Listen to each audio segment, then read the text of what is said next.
एची सर्व सुख तुका म्हणे माझे सर्व सुख तुका म्हणे माझे एची सर्व सुख तुका म्हणे माझे एची सर्व सुख तुका म्हणे माझे एची सर्व सुख तुका म्हणे माझे सर्व सुख तुका म्हणे माझे एची सर्व सुख तुका म्हणे माझे एची सर्व सुख पाहिला श्रीमुखावडीने पाहिला श्रीमुखावडीने तुझे पासे पितांबर तुपार कुमार कुमार कुमार कुमार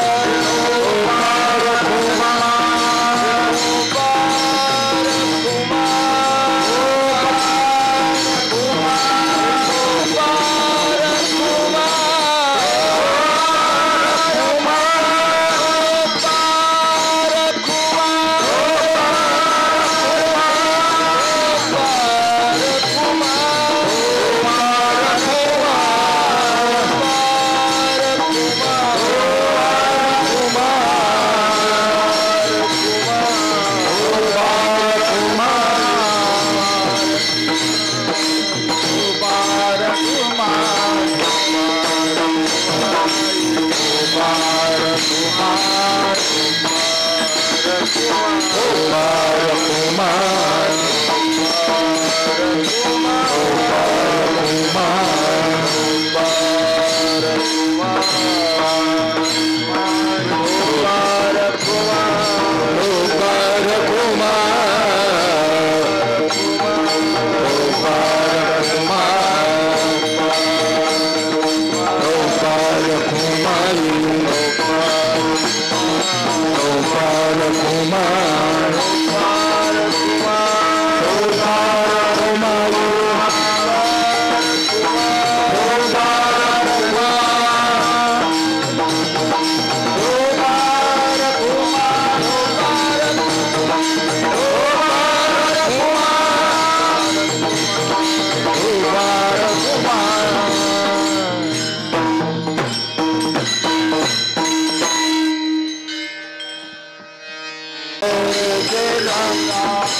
Dev Jala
साधु बौद्ध जाला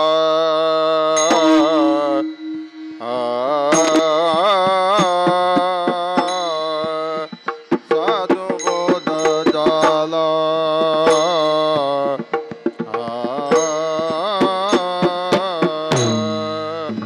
नूरोनिया केला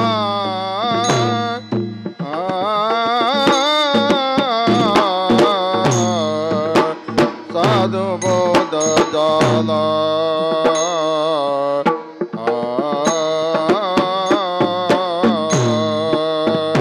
साधु बौद्ध जाला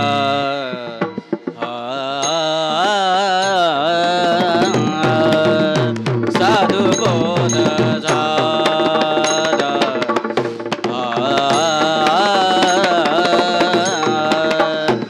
निरोने जाठेरा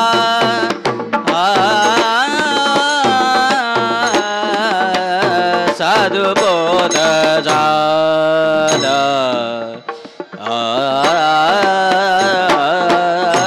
साधु बौद्ध साधु बौद्ध जाला साधु बौद्ध जाला साधु बौद्ध जाला साधु बौद्ध जाला साधु बौद्ध जाला साधु बौद्ध जाला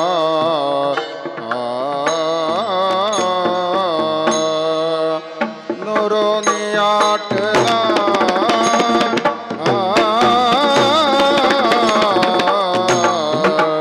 साधु बौद्ध जाला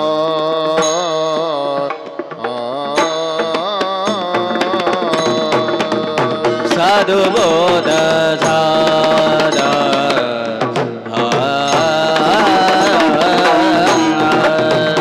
साधु बौद्ध जाला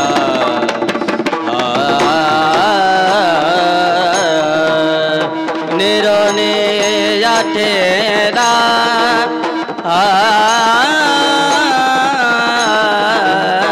साधु बौद्ध जाला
हरि मुखे मना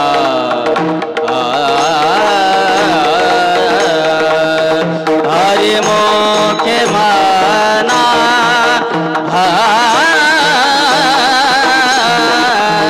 हरि मुखे मना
विठ्ठल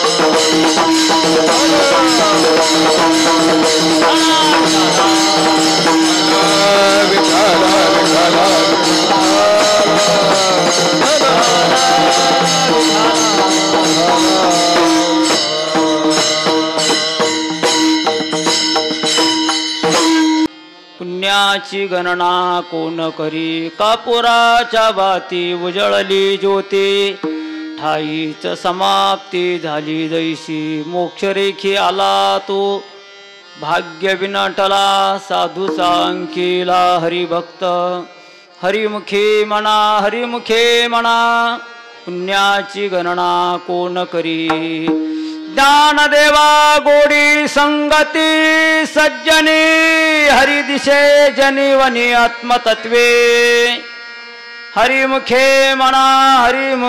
म्हणा पुण्याची गणना कोण करी विठाल विठाला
झाला नुरोनिया ठेला ठाईच मुरला अनुभव हरिमुखे म्हणा पुण्याची गणना कोण करी पांडुरंगा करो प्रथम नमन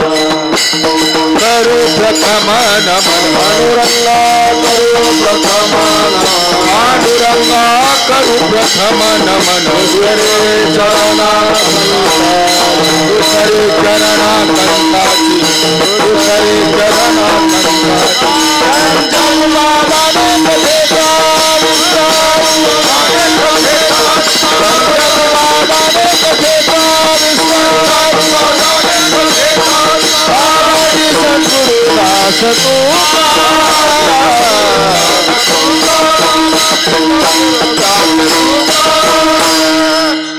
पुरुष शौरे पांडुरंग मुरारी कमल नयन कान्हा गोपिका चित्तहरी प्रगट निगट शोभे रुक्मिणी रम्यवाणी सदय धवल हासं विठ्ठलं चिंतयामि ज्ञानेशो भगवान विष्णु निवृत्तिर्भगवान हरः सोपानु भगवान ब्रह्मा मुक्ताख्यात ब्रह्मचित्कला मस्तक ही पायावरी वार करी संताचा वार करी संताचा वार करी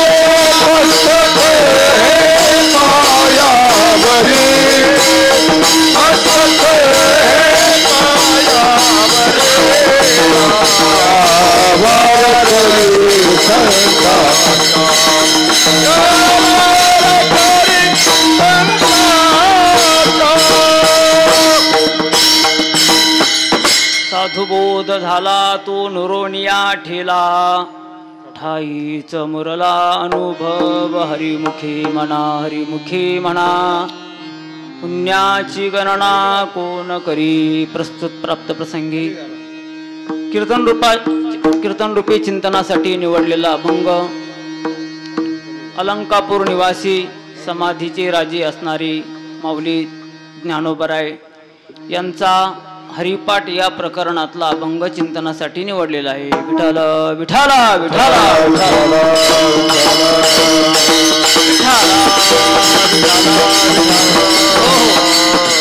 या अभंगाच्या माध्यमातून माऊली ज्ञानोबराय हरिपाठ या ग्रंथामध्ये हरिपाठ हे जे काही प्रकरण आहे त्यापैकी 7व्या नंबरचा क्रमांकाचा हा अभंग आहे.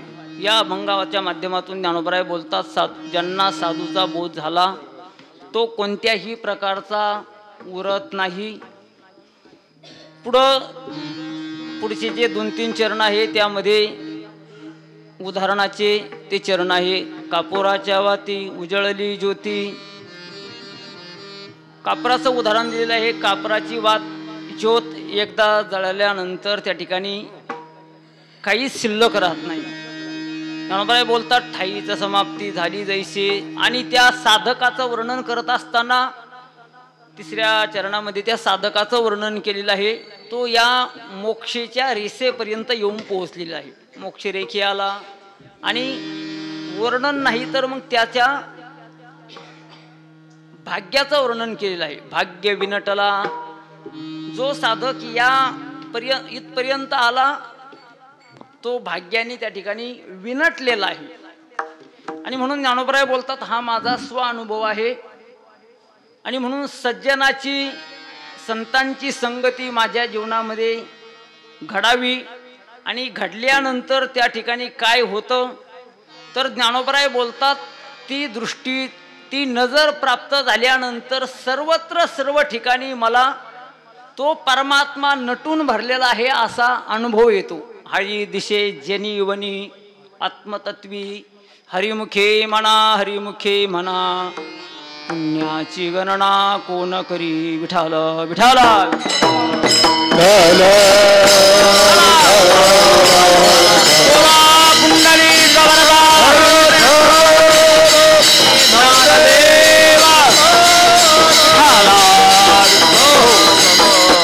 अभंगाच्या चिंतनाला प्रारंभ करणे अगोदर 2 शब्दाचा परिहार तो म्हणजे असा. आज आपण सर्व भाविक भक्त माऊली ज्ञानराजांच्या या पैस खांबाच्या सानिध्यामध्ये आपण आलेलो आहे. प्रत्येक एकादशीची खऱ्या अर्थाने प्रत्येक वारी आणि त्या निमित्ताने कथा कीर्तन येणाऱ्या भाविकांना फराळ हे की नाही. आणि म्हणून आज मार्गशीर्ष वद्य एकादशी आहे. मार्गशीर्ष वद्य एकादशीच्या या निमित्ताने माझ्याकडे प्राप्त झालेली ही सेवा आपण ज्या पावनभूमीमध्ये आलेलो आहोत आपण नेहमीच जवळजवळ प्रत्येक कीर्तनात ही ओवी म्हटल्याशिवाय वक्ता कोणताही पुढे जात नाही. त्रिभुवन एक पवित्र अनादि पंचक्रोश क्षेत्र जेत जगाचे जीवन सूत्र श्री महालयाचे असं असणारं हे ठिकाण. या ठिकाणावरती येण्याकरता या भूमीमध्ये येण्याकरता खऱ्या अर्थाने आपण ज्या अर्थी या भूमीमध्ये येऊन ही सेवा करतो फार मोठे आपण भाग्यवान आहोत.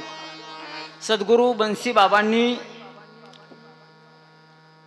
आपल्या सर्वांना चरित्र भाग नेहमी आपण ऐकतो. बन्सी बाबाच्या प्रयत्नातून या मंदिराची स्थापना झालेली आहे. मंदिर जरी या ठिकाणी पैस खांब जरी पुरातन असला तरी त्याला उजाळा देण्याचं कार्य त्या ठिकाणी सद्गुरू बाबांनी केलेलं आहे.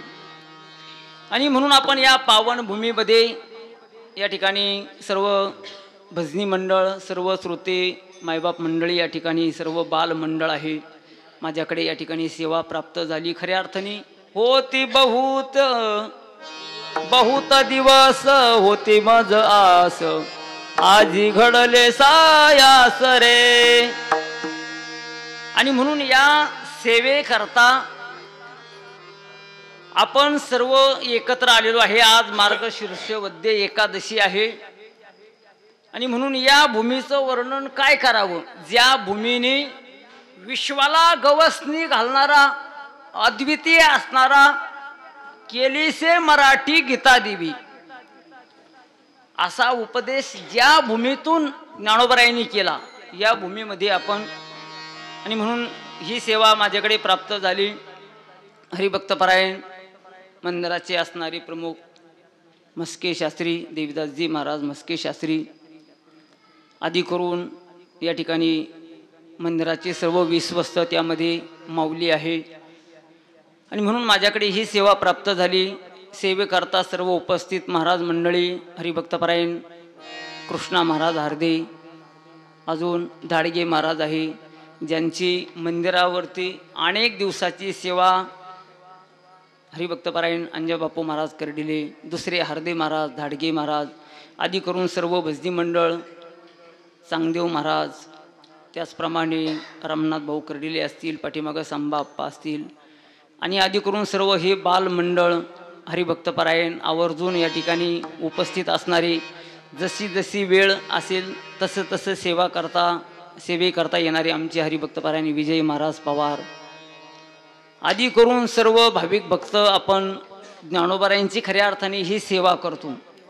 आज ज्यांची फराळाची पंगत आहे असे अन्नदाते या ठिकाणी उपस्थित आहे आणि म्हणून विनयकऱ्यापासून तर इकडं शेवटच्या या बालमंडळीपर्यंत हे सर्व मंदिराचे बालमंडळ, विद्यार्थी मंडळ त्यांना घडवण्याचं जे कार्य करतात हरिभक्तपरायण गोरे महाराज या ठिकाणी आहे. मृदांगवरती असणारी आमचे ऋषिकेश महाराज शेजूळ आणि सर्व प्रभू प्रिय सज्जन माता भगिनी, आपण या ठिकाणी ही जी सेवा करत आहोत,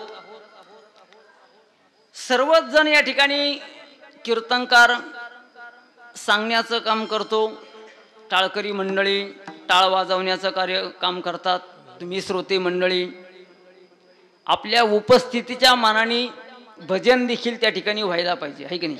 ज्या ज्या वेळेला आपण विठ्ठल विठ्ठल भजन करू त्या वेळेला सर्वांनी हाताने टाळी आणि मुखाने त्या परमात्म्याचं नामस्मरण करायचं. विठ्ठल विठ्ठल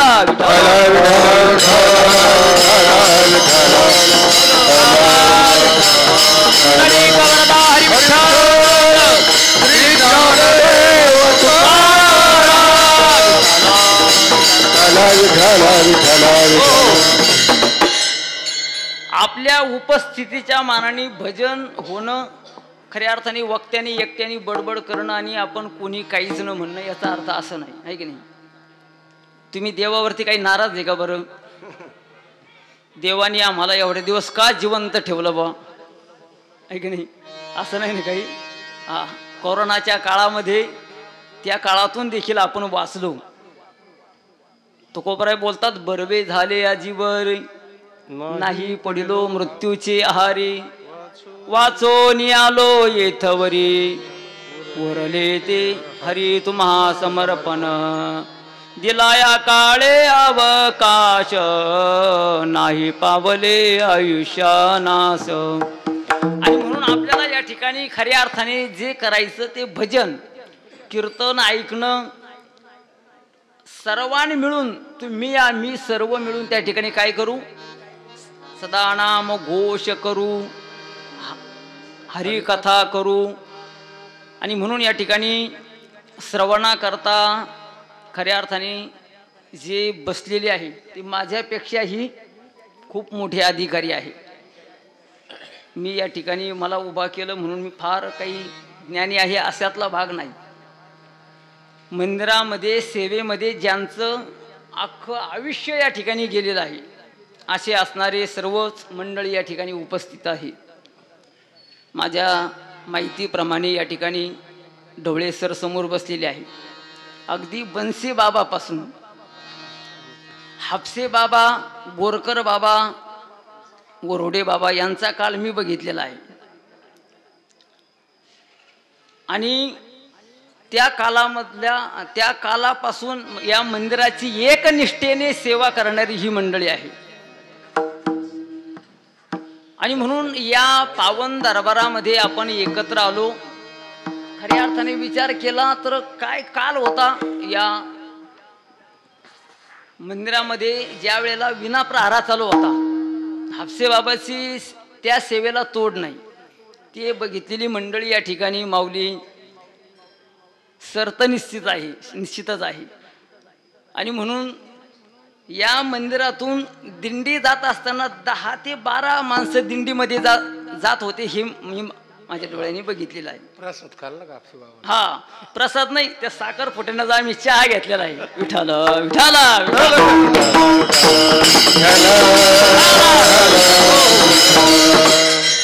अजून तुम्हाला जुनी मंडळी सांगतो अजून, कारण 90-91ला या ठिकाणी मंदिरामध्ये मी 6 महिने प्रहारा केलेला आहे, विना प्रहारा. बरेच जुने आहेत.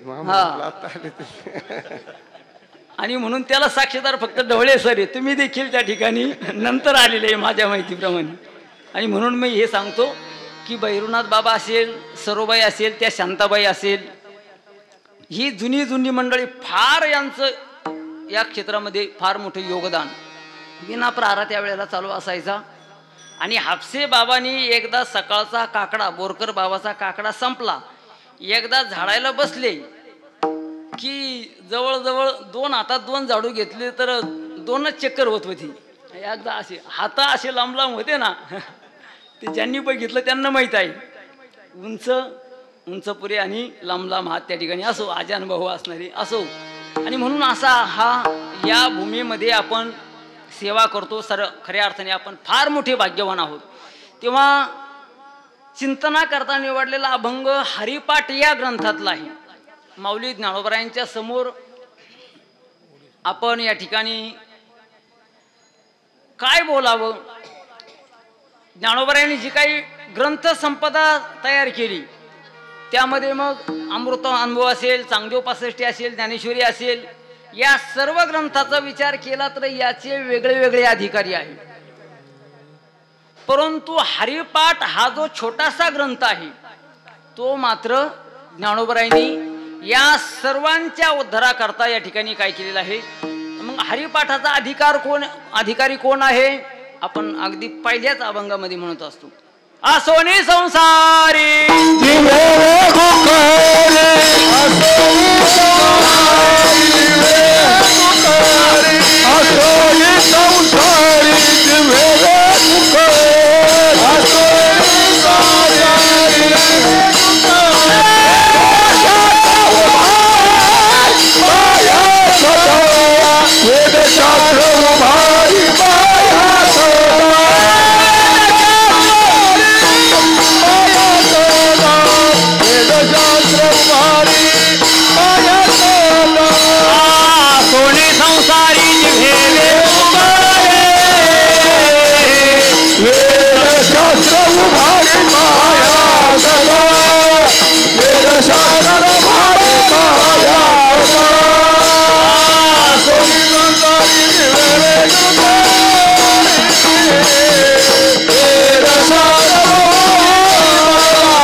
संसारिक असणारा जीव खऱ्या अर्थाने संसारामध्ये अडकलेला जो आहे, ज्याला इतर साधना करता येणं शक्य नाही, त्याच्याकरता सर्वात सोपी असणारी ही साधना हरिपाठ ही साधना वारकऱ्याची खऱ्या अर्थाने संध्या आहे.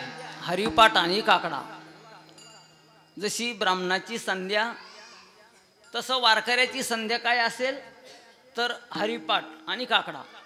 आणि म्हणून संप्रदायामध्ये तसा विचार केला तर पंचरत्न नावाचा एक छोटासा ग्रंथ आहे, त्यामध्ये 5 हरिपाठ आहे.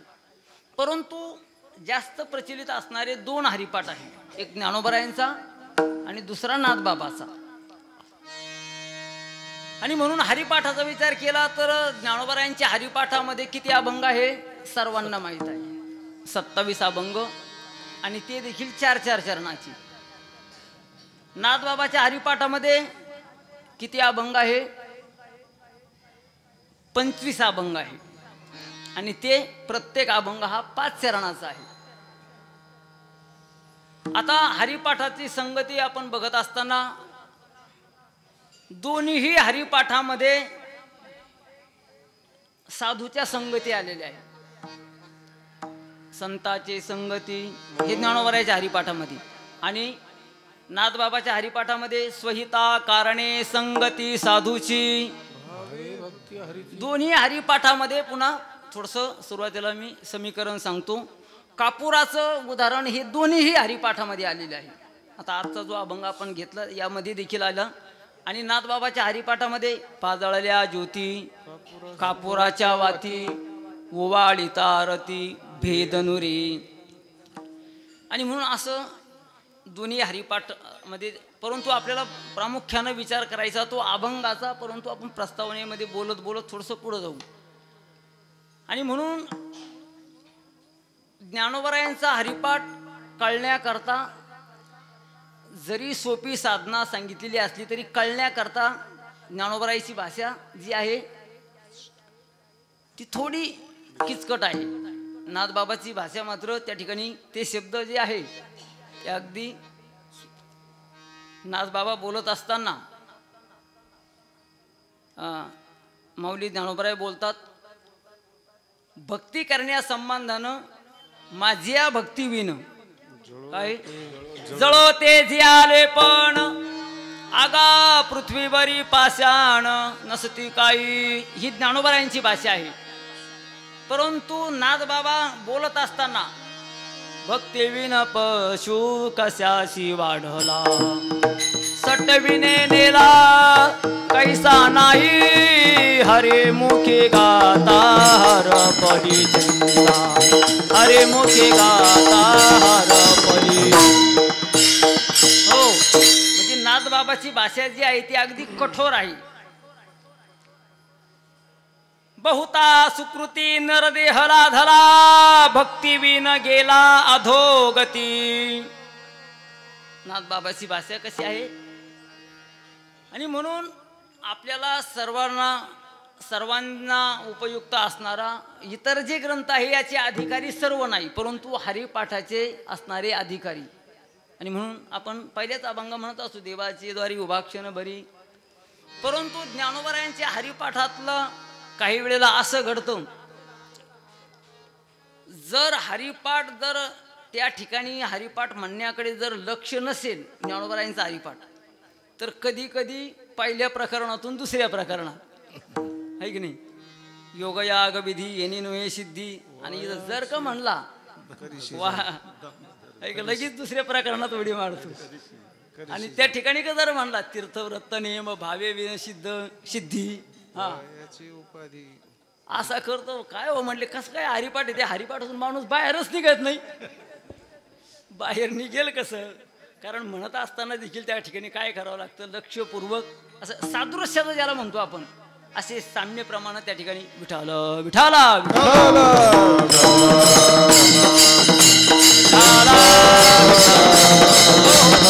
आणि म्हणून ज्ञानोबरायांच्या हरिपाठामध्ये मी सुरुवातीला बोलून गेलो 4-4 चरणाचे जवळजवळ 25 अभंग आहे. परंतु 2 जे अभंग आहे ते 6-6 चरणाचे आहे. कोणते आहे?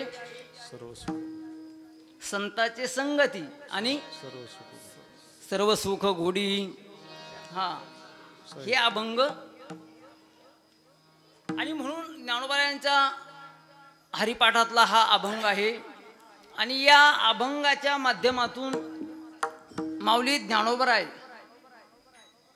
ज्यांना संतांची संगती झाली, ज्यांना खऱ्या अर्थाने साधूचा अनुभव आला आणि बोध प्राप्त झाल्यानंतर, बोध मिळाल्यानंतर तो त्याचा परिणाम जो आहे तो अभंगाच्या प्रथम चरणामध्ये ज्ञानोबराय साधू बोध झाला साधू बोध झाला गुरुनिया ठेला साधू बोध झाला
ठाईच मुरला अनुभव.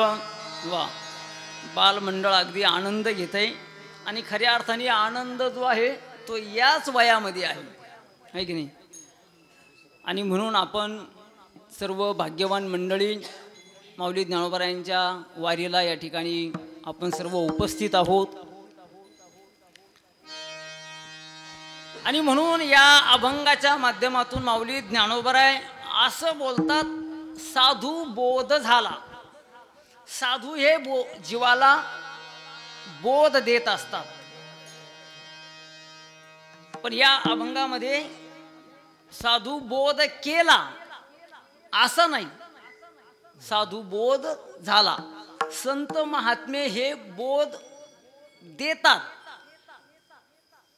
बोध देतात म्हणजे बोध असं काही दृश्य वस्तू आहे की एखादी घ्या म्हटले आहे की नाही, पेढा घ्या, प्रसाद घ्या, तसं बोध देतात. बोध असा काही प्रत्यक्ष देता येण्यासारखी वस्तू नाही, तर बोध देतात ते शब्दाच्या माध्यमातून, देवाच्या माध्यमातून. देव घ्या कोणी, देव घ्या कोणी, आयता आला घर पुसोनी. अर्थात या ठिकाणी हे जे उद्गार आहे हे कशाचं लक्षण आहे?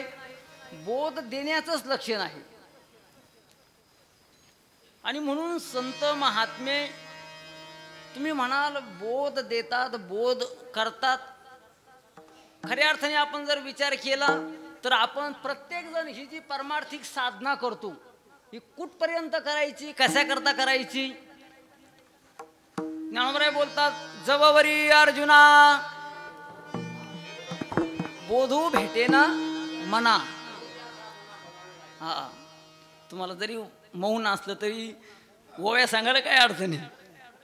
हा, तुम्हाला देवगडून इकडे यायचं असलं, गेटला थांबले तर मग फोनवर नाही बोलायचं काय की नाही गीता जयंती दिवशी. परंतु ओव्या सांगायला मात्र तिथं बोलता येत नाही. दत्त जयंती उत्सव आत्ताच झालेला आहे. आणि म्हणून या ठिकाणी खऱ्या अर्थाने देवगडची सेवा करणारे आमचे घटकाळांना या ठिकाणी बसलेले आहे. ते म्हणतील हा देवगडला होता ना, इथं अगोदर कसं सांगितलं? तर देवगडला येण्याच्या अगोदर मी इथं होतो बरं का. ज्या वेळेला देवगडला मी गेलो 91-92ला, त्यावेळेला घटकाळांनाची खूप मोठी सेवा होती तिथं. बाबांच्या समवेत जाणं, मग स्वयंपाक असेल, बाबांची सेवा असेल. आणि म्हणून आपल्या भागामध्ये हे दोन महात्मे होऊन गेले खऱ्या अर्थाने, सद्गुरू बन्सी बाबा, आणि इकडे या बाजूला उत्तरेला गेलं की श्री समर्थ सद्गुरू किसनगिरी बाबा. हे दोन महात्मे आपल्या या तालुक्याला. आणि या बाजूला इकडे गेलं की मग माधव बाबा लांडेवाडीकर, असे महात्मे या ठिकाणी. आणि म्हणून महात्मे या देहाला अवताराला आल्यानंतर ते काय करतात? संत महात्मे या ठिकाणी येतात तर खऱ्या अर्थाने बन्सी बाबांनी अनेकाच्या जीवनाला योग्य ती दिशा दिलेली आहे, दिशा दाखवली. तुम्ही म्हणाल मग दिशा दाखवली, मग कोणती दिशा दाखवली? पूर्व, पश्चिम, उत्तर, काय उपदिशा, ह्या दिशा दाखवल्या? ती दिशा नाही, या व्यावहारिक दिशा नाही दाखवत. आपल्या जीवनाचं, प्रत्येक मानवाचं ज्या ठिकाणी कल्याण आहे अशा स्वरूपाचा त्या ठिकाणी ते महात्मे शब्दाच्या माध्यमातून त्या ठिकाणी काय करत असतात? तर मार्ग दावून गेले आधी. आणि म्हणून जसं या अभंगामध्ये शब्द आलेला आहे ना, आणि म्हणून संत नाथबाबा बोलतात, बोध दिला मज सांगा ते मार्ग दाविला नीटा. बोध दिला मज सांगा ते मार्ग दाविला नीटा. आमचे समोर सोला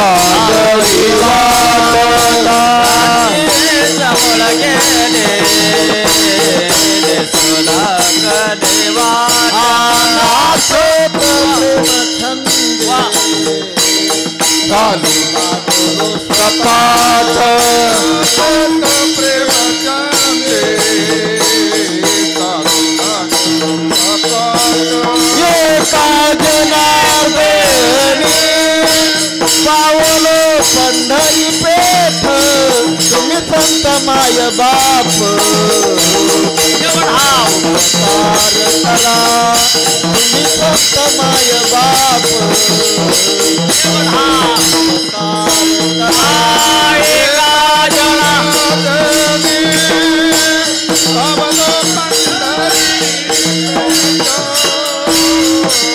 तुम्ही संत माय बाप एवढा उपकार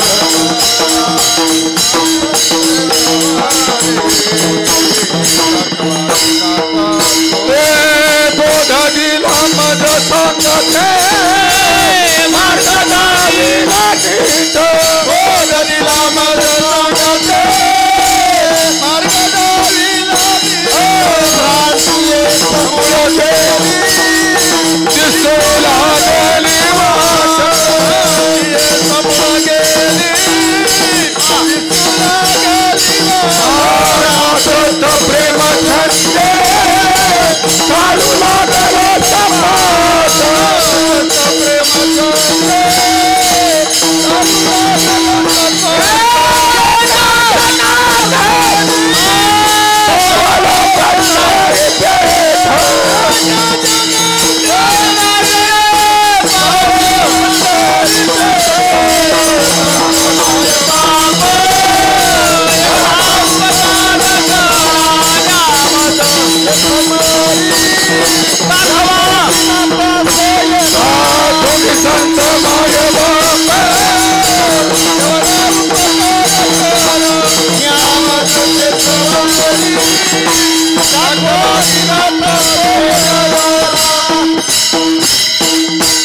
ओळ गेली दिसू लागली वाट.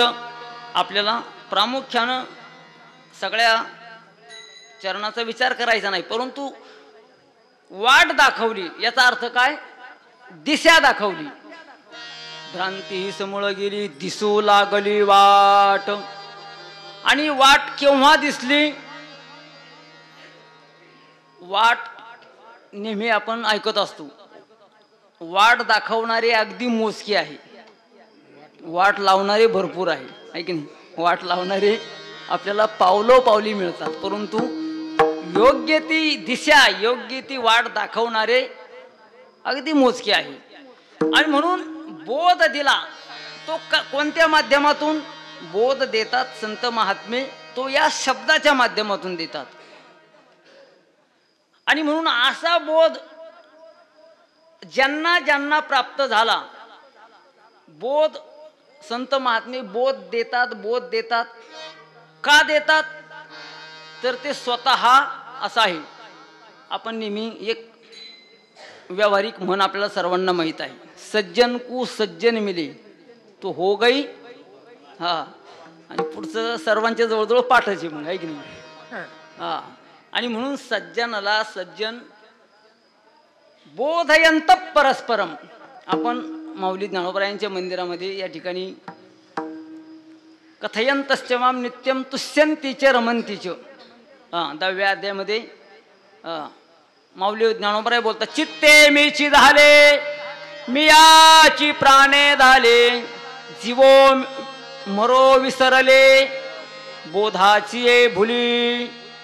संत महात्मे हे बोध देतात, पण अगोदर त्या बोधावर ते काय झालेले असतात? आरूढ झालेले असतात, म्हणून ते बोध देतात. कारण ते एवढे त्यामध्ये निमग्न असतात.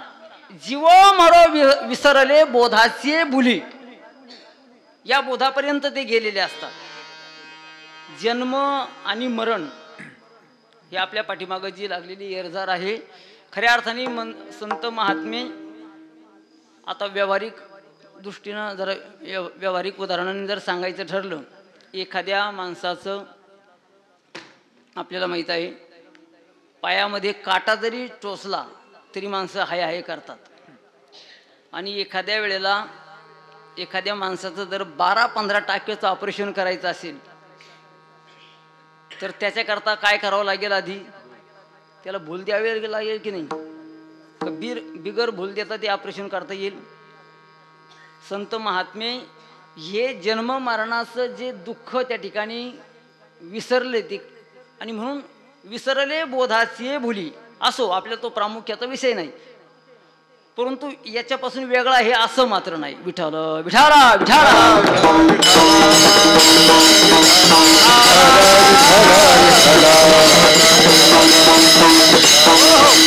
आणि म्हणून ज्यांना ज्यांना संत महात्म्यांना जो बोध प्राप्त झाला, या बोधावरती जे आरूढ झाले त्यांचे उद्गार बघा. जगद्गुरु तुकोबरायांना विचारलं, महाराज तुमचं नाव काय आहे हो? आपण नेहमी प्रमाणे म्हणत असतो, मी वासुदेव तत्वता कळो येईल विचारिता आहे ठाऊक सौभाग्य संता. जे काकडा करतात, आता ज्ञानोबरायांच्या पावन भूमीमध्ये हरिभक्त पारायण नंदकिशोर महाराज खरात या ठिकाणी 1 महिनाभर काकडा करतात. गहिनीनाथ महाराज सध्या, आता गहिनीनाथ महाराज नर्मदा परिक्रमाचा त्या ठिकाणी काळे महाराज गहिनीनाथ महाराज ते आनंद घेतात. आणि म्हणून मंदिरामध्ये कार्तिक मासामध्ये प्रत्येक गावगाव काकडे त्या ठिकाणी चालू असतात. असो, आणि म्हणून ज्यांना ज्यांना तो बोध प्राप्त झाला, जो बोध मिळाला,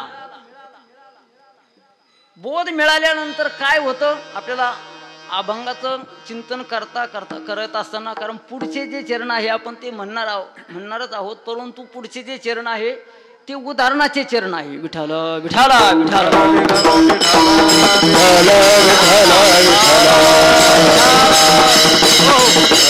एकदा काय झालं, एका नगरीमध्ये आद्य श्रीमद जगद्गुरु शंकराचार्य फिरत फिरत आल्यानंतर हस्तामलकाच्या मातापित्यांनी त्यांना बघितलं.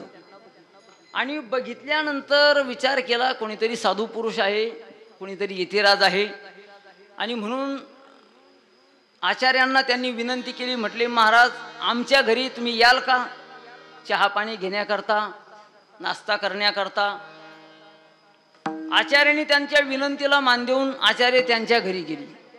आणि घरी गेल्यानंतर त्यांनी काय केलं, चहापान नाश्ता होई तोपर्यंत झाल्यानंतर त्यांचा एकुलता एक असणारा हस्तामलक नावाचा असणारा चिरंजीव आचार्यांच्या समोर आणून ठेवला. आणि सांगितलं, म्हटले महाराज हा आमचा सुपुत्र आहे हो, सर्व व्यवहार करतो, कोणतंही काम सांगितलं की पटकन करतो, आम्ही त्याला बोललेलंही कळतं, परंतु बोलत नाही हो, काही करा परंतु याला बोलतं करा.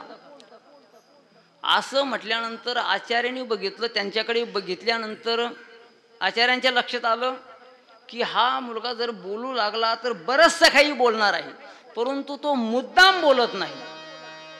आणि काही वेळेला असं घडत असतं, काही कामं बोलून बिघडतात आणि काही वेळेला काही कामं न बोलता सुधारतात. असं बऱ्याचशा वेळेला घडतं.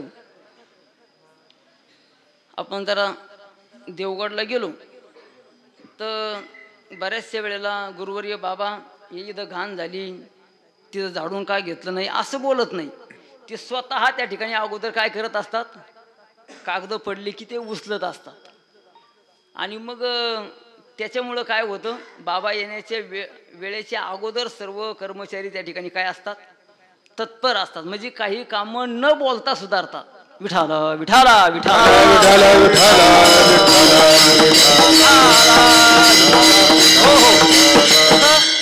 आचार्याने विचार केला, हा मुलगा बोलू लागला तर बरंचसं काही बोलणार आहे. काय झालं, एकदा बिरबलची बुद्धी बघून बादशहाला राजाला असं वाटलं की बिरबल जरा एवढा चतुर आहे.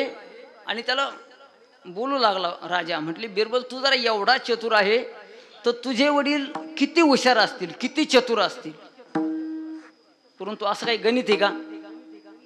एखादा मुलगा आता ऋषिकेश पकवाज वाजवतो म्हणजे त्याचे वडील त्याच्यापेक्षा काही अनेक ताल त्यांचे झाले असतील, असं काही शास्त्र आहे का? आणि म्हणून एखादा मुलगा कीर्तनकार करत असेल म्हणजे कीर्तन करत असेल म्हणजे त्याचे वडील त्याच्यापेक्षा काही विद्वान असतील, असं काही शास्त्र नाही. परंतु राजाला असं वाटलं, बिरबल तू जरा एवढा चतुर आहे तर तुझे वडील किती चतुर हुशार असतील, मला त्यांच्यासोबत जरा चर्चा करायची आहे, त्यांना चर्चेला माझ्यासमोर पाठवून दे. असं म्हटल्यानंतर बिरबलला वाटलं आपले वडील सरळ साधे माणसं, सरळ स्वभावाची माणसं, आणि यांच्या समोर यांना काय बोलता येणार आहे. परंतु राजाचा आहे की नाही, राजा आज्ञा, राजाचा हट्ट. बिरबल घरी गेला आणि सांगितलं, म्हटले दादा तुम्हाला राजाने चर्चेला बोलवलं. म्हटले अरे बाबा त्यांच्यासोबत मला काय चर्चा करता येणारी. त्यांनी सांगितलं, म्हटले मी सांगतो तशी चर्चा करा. काय चर्चा करा, त्यांच्या समोर जायचे, गुपचूप बसायचं. त्यांनी कसेही प्रश्न विचारू, सरळ आडवे उभे तिरपे, एकाही प्रश्नाचं उत्तर द्यायचं नाही. ते वैतागतील, जा म्हणतील त्यावेळेला आपलं गुपचूप घरी निघून यायचं. विठाल विठाला विठाला. त्याप्रमाणे बिरबल राजाच्या समोर जाऊन बसले. त्यांनी अनेक प्रश्न विचारले. तुमचा एवढा बिरबल लहान वयामध्ये मोठमोठाले व्यवहार करण्याकरता शिकला. याला शिकवण्याकरता लहानपणी कोणत्या शाळेमध्ये घातलं बरं, हा कोणत्या कोणत्या वर्षी कोणत्या कोणत्या विद्येत पारंगत झाला, अनेक प्रश्न विचारतो राजा. परंतु बिरबलचे वडील एकाही प्रश्नाचं उत्तर नाही. राजाला वाटलं आपण यांच्या समोर प्रश्न विचारतो, बरं यांना ऐकायला येत नाही म्हणावं तर बिरबलने आपल्याला सांगितलं असतं माझे वडील बहिरे आहे, मुखी आहे, त्यांना बोलता येत नाही. परंतु तसं काही दिसत नाही. परंतु बोलत मात्र काहीच नाही. शेवटी राजा वैतागला आणि त्याने सांगितलं, म्हटले जा. त्यांनी आपलं ठरल्याप्रमाणे खांद्यावर उपरणं टाकलं, आले घरी निघून. घरी आल्यानंतर परंतु इकडं राजाला असं सारखं मनामध्ये बोचत राहिलं की बिरबलचे वडील आपल्यासोबत का बोलले नसतील. पुन्हा दुसऱ्या दिवशी राजदरबार भरला. राजदरबार भरल्यानंतर बिरबलला प्रश्न विचारत असताना राजाने तुझे वडील माझ्यासोबत का बोलले नाही असं नाही विचारलं. मग थोडीशी वेगळी आयडिया करून राजाने विचारलं, म्हणले बिरबल मनुष्य केव्हा गप्प बसतो. बिरबलने सांगितलं, म्हणले मूर्खाची गाठ पडते तेव्हा. विठाला विठाला विठाला विठाला. त्याच्यानंतर प्रश्न नाही, उत्तर नाही, काय नाही. मनुष्य गप्प केव्हा बसतो म्हणजे तुम्हाला काय कळायचं ते कळलं. असो, आपल्याला मी हे सांगत होतो, हस्ता मलक आपल्या माता पित्याशी अन्यथा वयाच्या 12-15 वर्षेपर्यंत कोणाशीच बोलले नाही. का बोलले नाही? कारण आपण एकमेकाला भेटल्यानंतर काय विचारत असतो, चर्चा काय असती. जसं मी सांगितलं मगाशी, बोधयंत परस्परम, ही चर्चा नसती. कांद्याला सध्या आता कांदी लागवड चालू आहे, म्हटले तुमच्याकडे काय भाव आहे, म्हणले आमच्याकडं 11:30-12 म्हणते बा, आहे की नाही. अहो म्हणले आमच्याकडे 15 देऊन सुद्धा याय ना. हा हा हा हरदे महाराज म्हणते भाव वाढू नका. हा हा हा आपल्याला पाठीमागं विचारावं लागेल. विठाला विठाला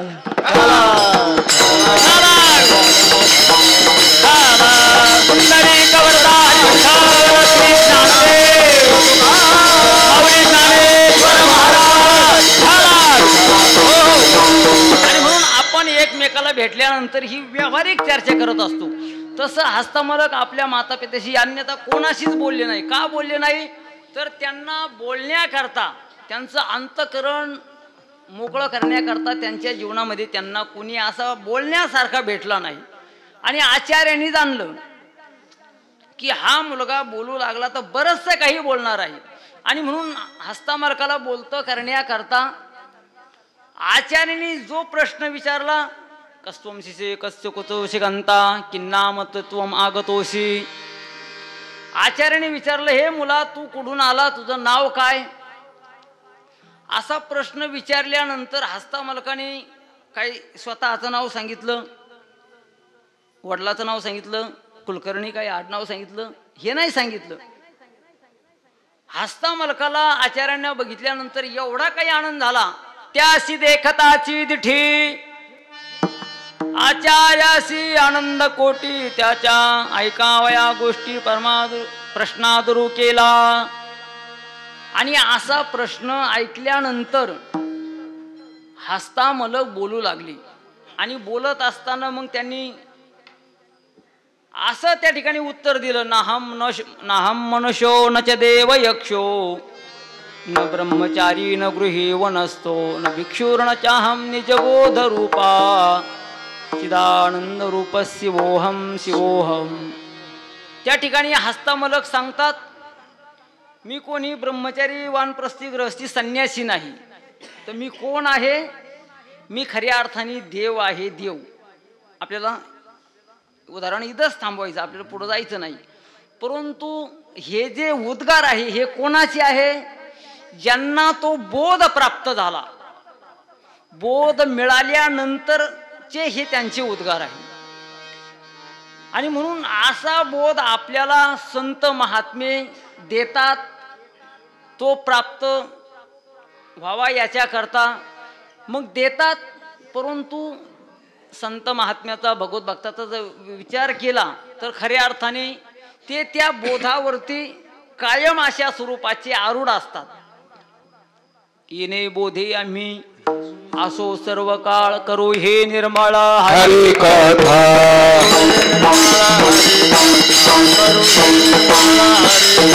येणे बोधे आम्ही असो सर्व काळ येणे बोधे आम्ही असो सर्व काळ करू हे निर्मळ हरी कथा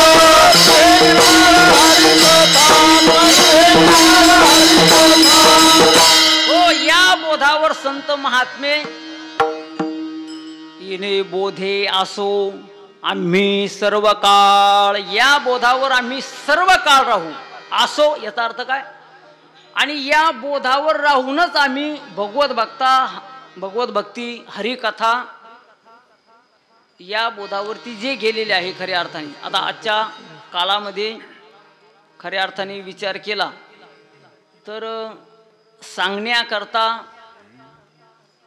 बोधाची ती असण्याची गरज नाही. पण मला असं वाटतं हरिपाठ देखील पाठ करावा लागत नाही कीर्तनकाराला. आता बऱ्याचशा वेळेला असा प्रश्न तयार होतो. आणि म्हणून मी सुरुवातीला बोलून गेलो की वारकऱ्याची ही संध्या आहे. बऱ्याच दिवस कीर्तन केल्यानंतर, चांगले 10-15 वर्ष कीर्तन केल्यानंतर एखाद्या वेळेला त्या कीर्तनकाराचं गावामध्ये जर लवकर जाणं झालं मग त्याच्या समोर जर माईक दिला तर मग त्याला नंतर विचार करतो आपल्याला हरिपाठ पाठ करावं लागतो वर का. आता जरा अडचणच यायला लागली. कधी चांगले 15-20 वर्ष कीर्तन केल्यानंतर. म्हणजे आजची ही अशी वस्तुस्थिती आहे. म्हणजे ही काय अशी काही पुडी बिडी आहे अशातला भाग नाही. नाही तर तुम्हाला आपल्या तालुक्यामध्ये नावासहित मी 4दा नावं सांगितली. विठाल विठाला विठाला विठाला विठाला. हरिपाठ बाजूला राहू द्या, परंतु कीर्तनाकरता जर काही वेळेला अभंग घेतला तर मग त्या वेळेला तो अभंग देखील त्या ठिकाणी त्याची चिरफाड म्हणजे म्हणत असताना असो. आणि म्हणून हरिपाठ ही वारकऱ्याची साधना आहे. आणि म्हणून हा अभंग कीर्तनाकरता आपण जो उपस्थित केलेला आहे साधू बोध झाला नुरोनिया ठेला. परंतु बोधाचा विचार केला तर बोध हा या अभंगाच्या सुरुवातीच्या चरणामध्ये महत्वाचा आहे. मिळाला बोध मिळाल्यानंतर होतं काय? नाथबाबा सांगतात बोधपुत्र निर्माण झाला जेव्हा,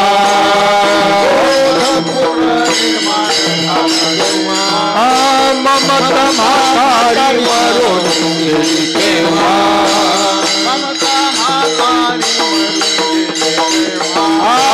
भक्ती बहीण धावून आली गावा,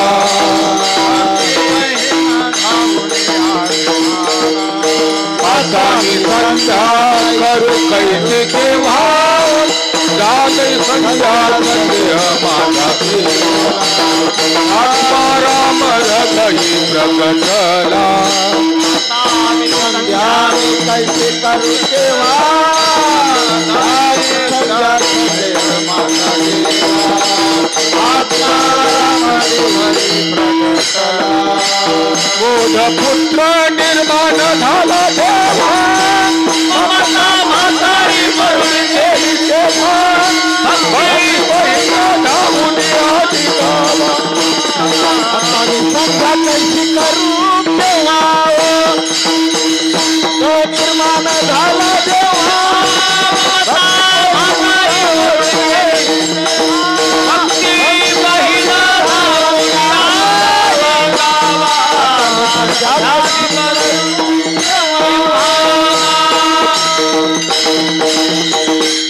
पुत्र निर्माण झाला जेव्हा त्या साधकाला, त्या भगवत भक्ताला त्याच्या जीवनामध्ये बोधरूपी पुत्र जीवनामध्ये आल्यानंतर होतं काय? ममता म्हातारी, ममतेला काय म्हटलं? आणि त्याच्यानंतर मग भक्ती बहीण धावून आली गावा. आता या संध्या या प्रकरणामध्ये असं सांगितलं, परंतु एका वासुदेवाच्या रूपकामध्ये पुढे भक्तीने धरिले हाती, मग त्याच्या पाठीमाग असो. आणि म्हणून हा बोध संत महात्मे भगवत भक्त आपल्याला देतात. परंतु या ठिकाणी मी सुरुवातीला प्रस्तावनेमध्ये बोललो होतो की या अभंगामध्ये साधुबोध केला असं नाही, तर साधुबोध झाला. मग तुम्ही म्हणाल साधुबोध झाला मग केला का नाही? मग तो कर्त्याच्या ठिकाणी साधुबोध एखाद्याला, आता आपण या ठिकाणी कीर्तन श्रवणा करता बसलो किंवा अनेक कीर्तन आपण ऐकतो, पण अनेक कीर्तन ऐकल्यानंतर एखाद्याला नामचिंतन करण्याची प्रवृत्ती होती, तो साधनेमध्ये तत्पर राहतो. जसा एखादा जण साधनेत तत्पर असतो तसा दुसरा असतो का? मग त्याने ऐकलं नाही का? त्यांनी देखील कीर्तन ऐकलं. परंतु जसं शाळेमध्ये शिकवल्यानंतर विद्यार्थी, शिक्षक मंडळींनी शाळेमध्ये विद्यार्थ्यांना शिकवल्यानंतर शिकवत असताना शिक्षक सर्वांना सारखंच शिकवतात का काही वेगळं शिकवतात? हां. आणि म्हणून शाळेत शिकल्यानंतर सर्व विद्यार्थी 100 पैकी 100, 100 पैकी 98 असे सर्वांनाच पडतात का? नाही. काही फर्स्ट क्लास पास होतात आहे की नाही, काही सेकंड क्लास पास आणि काही फर्स्ट क्लास नापास आहे की नाही. आपलं ते सर्टिफिकेट घेतलं चाललं 100 पैकी 35. मग शाळेमध्ये शिकवत असताना शिक्षकांनी सारखंच शिकवलं का काही वेगळं शिकवलं? सर्वांना सारखंच शिकवलं, परंतु ज्याच्या त्याच्या बुद्धीचा तो काय आहे? विठाला विठाला विठाला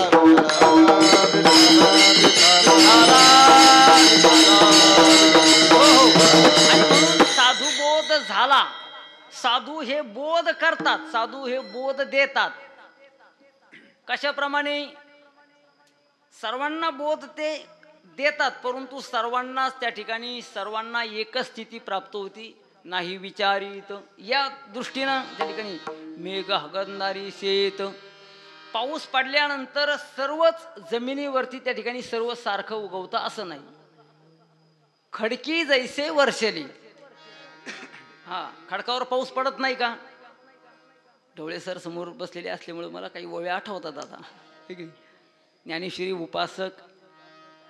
आणि म्हणून हे तसं खडकी जैसे वर्षले का आगी माझी पेरिले आगडीमध्ये असो. आणि म्हणून संत महात्मे साधू त्या ठिकाणी साधुबोध झाला. संत महात्मे बोध देतात, परंतु त्याचा परिणाम सर्वांवर सारखा होतो असं मात्र नाही. परंतु पुढे ज्ञानोबराय बोलतात, ज्यांना बोध झाला, खऱ्या अर्थाने ज्यांना बोध तो मिळाला, अजून पुढे ज्ञानोबराय बोलतात नुरोनिया ठेला उरला नाही. नुरोनिया आणि पुन्हा ठेला. ठेला म्हणजे काय? मी देह रूपाने राहिला नाही, परंतु मी ब्रह्म रूपाने त्या ठिकाणी तो काय होत असतो? शिल्लक राहत असतो. विठाल विठाल झाला.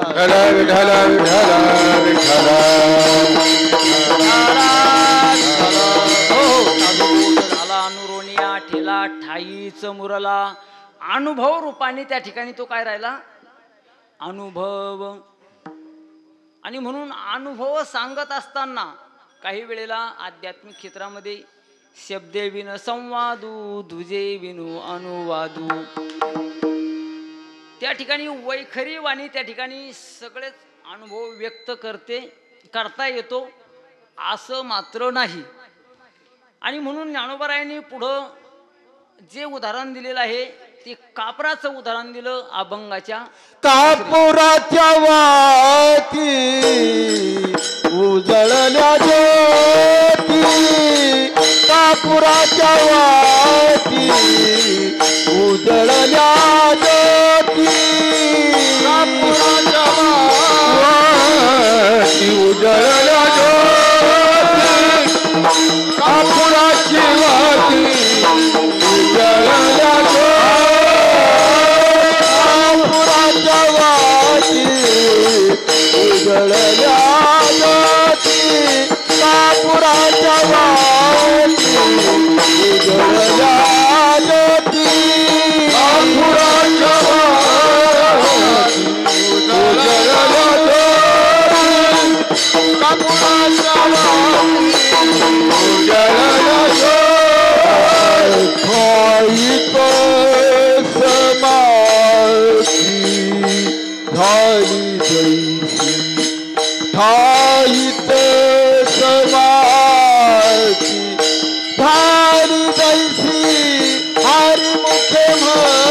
झाली जैसी झाली समाप्ती झाली जैसी हरी मुखे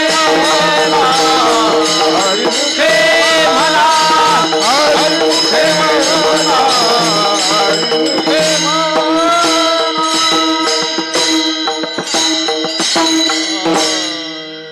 कापुराच्या वाती उजळली ज्योती ठाईच समाप्ती झाली जैसी. हे उदाहरण ज्ञानोबरायांनी या ठिकाणी दिलेलं आहे. कापुराची ज्योत पेटवल्यानंतर त्या ठिकाणी त्याची काजळी देखील शिल्लक राहत नाही. हे जसं मी मगाशी बोलून गेलो की भेद कुठलाही उरत नाही. पाजळली ज्योती कापुराची वाती ओवाळिता आरती भेद नुरे, जसं नाथ बाबा बोलतात. म्हणजे हरिपाठाचे जर बघितलं आपण समीकरण काही अंशी आपण त्या ठिकाणी चिंतन करून आलो. आणि म्हणून दोन्ही हरिपाठाचा विचार केला तर अगदी बरेचसे उदाहरणं त्या ठिकाणी मिळते जुळते आहे. आपण ज्याला साम्यता म्हणतो. विठाला विठाला विठाला.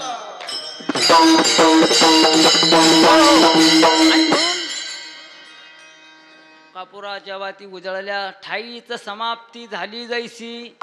आणि हे उदाहरण आहे. असा असणारा जो साधक अशा स्वरूपाचा आहे, जो महात्मा आहे, असा असणारा वैष्णव जो आहे, तो साधना करत करत जीवनामध्ये साधना केल्याशिवाय तर काही मिळत नाही. मग ती कोणतीही त्या ठिकाणी क्षेत्र कोणतंही असो. आणि म्हणून असा असणारा भगवत भक्त ही साधना करत करत त्या ठिकाणी तो कुठपर्यंत आला, मोक्ष रेखे आला. मोक्ष रेखे आला तो भाग्य विनाटला. मोक्ष रेखे आला तो भाग्य विनाटला. मोक्ष रेखे आला तो भाग्य विनाटला. मोक्ष रेखे आला तो भाग्य विनाटला. मोक्ष रेखे आला तो भाग्य विनाटला. मोक्ष रेखे आला तो भाग्य विनाटला. मोक्ष रेखे आला तो भाग्य विनाटला. मोक्ष रेखे आला तो भाग्य विनाटला. साधू चांकीला हरिभक्त साधू चांकीला हरिभक्त. हरिमुखे म्हणा म्हणा हरिमुखे म्हणा हरिमुखे म्हणा हरिमुखे म्हणा.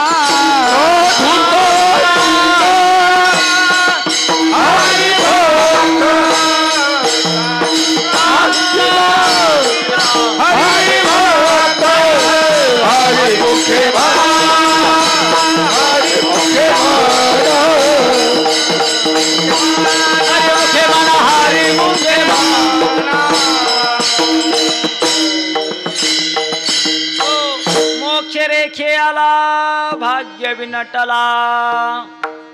साधूचा अंकीला मोक्षाच्या रेषेपर्यंत तो भगवत भक्त येऊन पोहोचलेला आहे.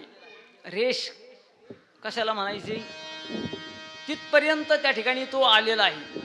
आणि म्हणून ही साधना करत करत खऱ्या अर्थाने परमार्थिक जी साधना करावी लागते. कीर्तना प्रवचनाचं श्रवण, सत्कर्म सद्ग्रंथाचं वाचन, श्रवण जे करावं लागतं. खऱ्या अर्थाने आपण ही साधना प्रत्येकजण करतो वेगळ्या वेगळ्या माध्यमातून. ही कशा करता, मोक्ष असे ऐता. आता आता या ठिकाणी मी कीर्तनकार सांगतो, तुम्ही ऐकता. याचं फल काय आहे, येथ मोक्ष असे ऐता श्रवणाची माझी सुरुवात. तैसा मनाचा मारून करिता इंद्रिया दुःख न देता. येथ मोक्ष असे ऐता श्रवणाची माझी. माऊली ज्ञानोबराय 4थ्या अध्यायाच्या शेवटी. हा, तैसे कथेची ये ऐकणे. येत श्रवणाशी होय पारणे. श्रवणाने काय होतं ज्ञानोबरायांनी याच भूमीमध्ये सांगितलेलं आहे की नाही.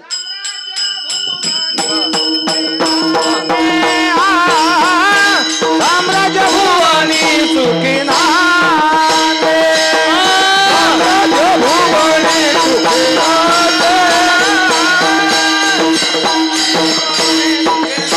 भुवनाचे मीचे पैसावे मोनी साम्राज्य भुवनी सुखिना साम्राज्य भुवनी सुखिना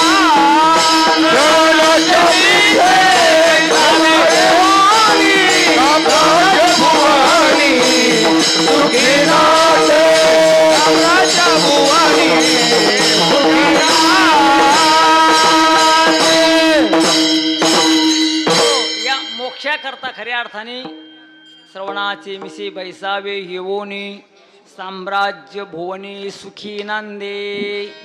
नामदेव महाराज सांगतात ज्ञानेश्वरी ग्रंथाचं वर्णन करत असताना गीता अलंकार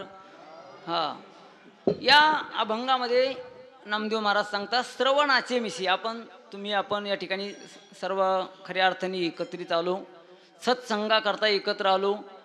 खऱ्या अर्थाने विचार केला तर तुम्ही ऐकता, आम्ही सांगतो, टाळकरी मंडळी सर्वांना खऱ्या अर्थाने काय आहे, तळिल्या वडिल्या एकची पक्वांनी समर्थाची या पंक्ती भोजने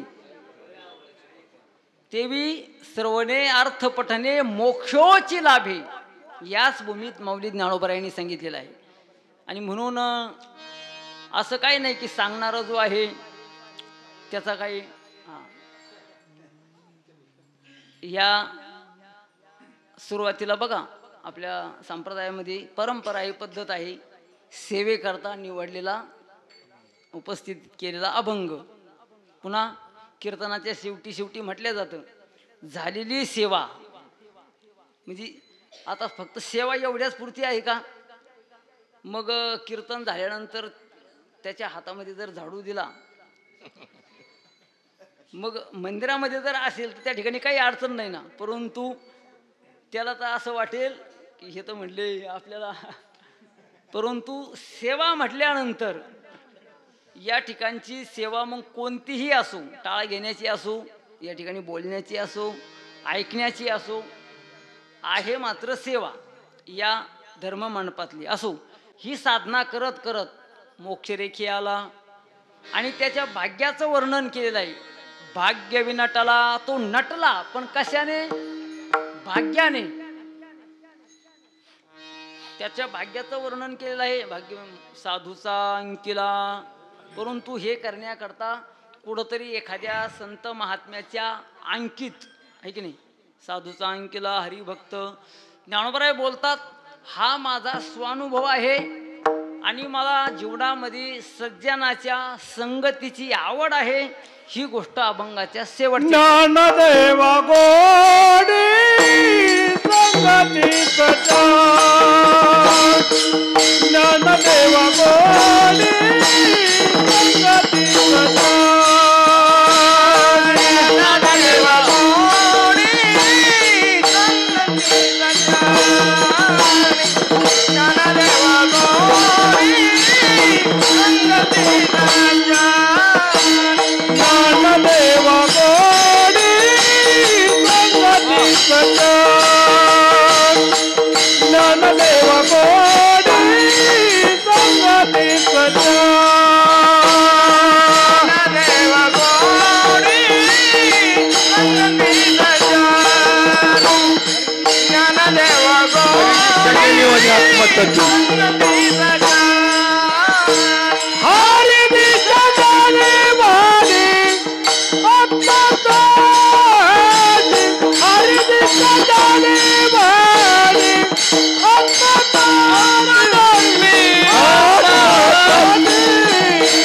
हरि मुखे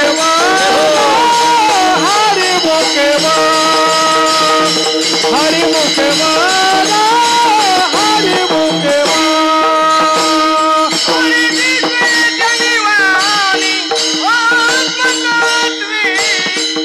मुखे हरि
पुण्याची गणना कोण करे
संगती सज्जनी हरी दिसे जनी वनी आत्मतत्वी हरिमुखे मना पुण्याची गणना कोण करती. माऊली ज्ञानोबराय या ठिकाणी बोलतात साधूचा बोध झाल्यानंतर ही साधना झाल्यानंतर खऱ्या अर्थाने अशा स्वरूपाची दृष्टी आमच्या जीवनामध्ये प्राप्त झालेली आहे की हरी दिसे जनी वनी आत्मतत्वी. तत्वतः तो भगवान परमात्मा कणाकणामध्ये त्या ठिकाणी नटून भरलेला जो आहे आणि म्हणून तो परमात्मा तुकोबराय देखील म्हणतात जनी वनी अवघा देव वासनेचा पुसावा ठाव.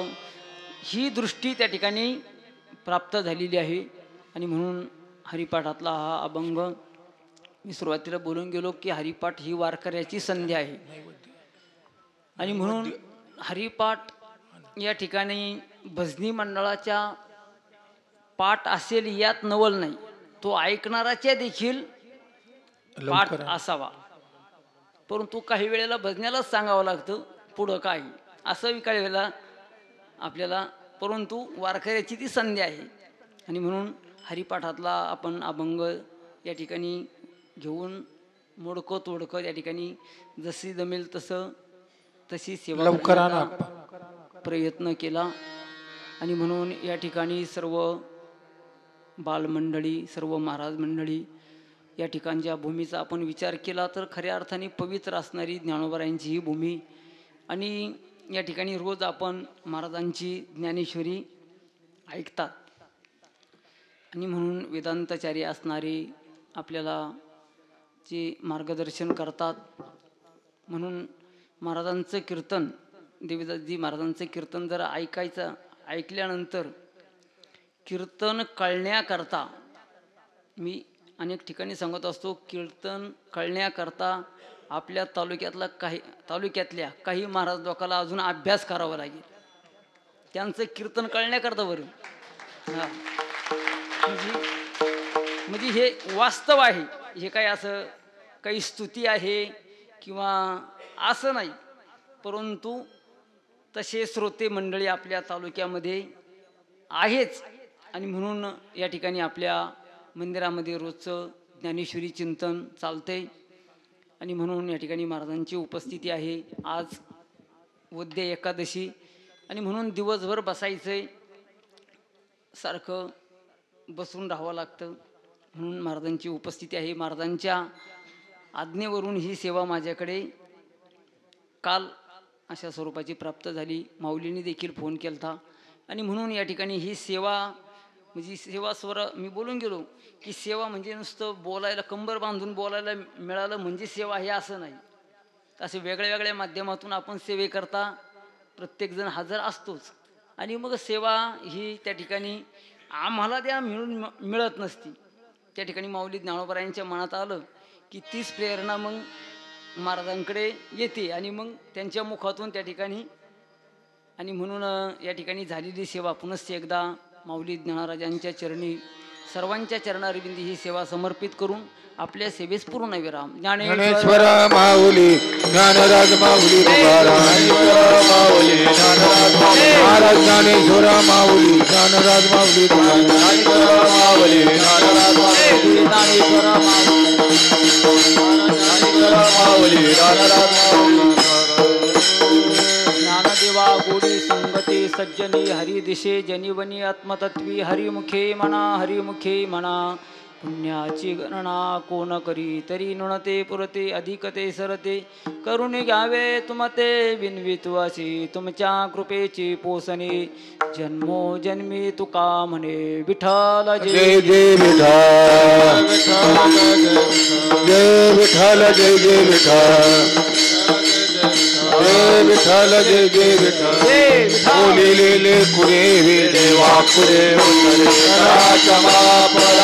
महाराज नाही विचारिला महाराज तुका म्हणे ज्ञानेश्वरा का पाया